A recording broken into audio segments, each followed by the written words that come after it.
we're going to start with an easy graphing problem of this quadratic, and they want us to graph using transformations, and the hint is even to use the vertex form, which is a to the x minus h squared plus k.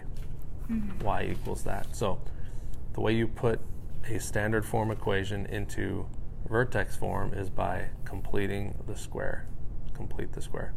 So I'll demonstrate completing the square. The first thing to do when completing the square, this is my preferred method of doing it. I always rewrite the problem and leave some space, because what I'm going to put in that space, I'm going to add something and I'm going to subtract that same something. And what that something is half of b squared. So half of b is 3, squared is 9. I'm adding 9 and subtracting 9.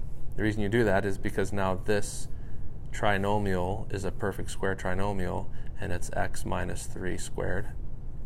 And that is just negative 10. And so your new equation, it's the same equation, it's just in a different form. These are equal to each other, is in standard form. And you can see that now the shift is left 3 and down 10.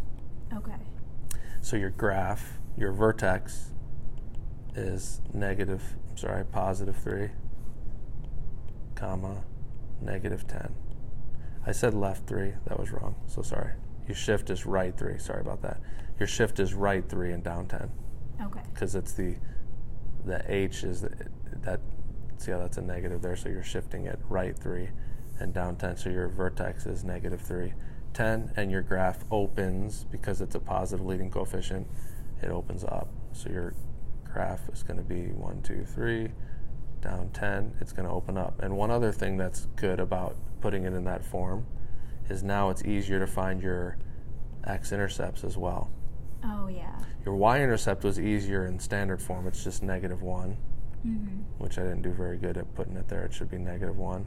Your y-intercept is negative 1, and your x-intercept is going to be, let's set this equation equal to 0.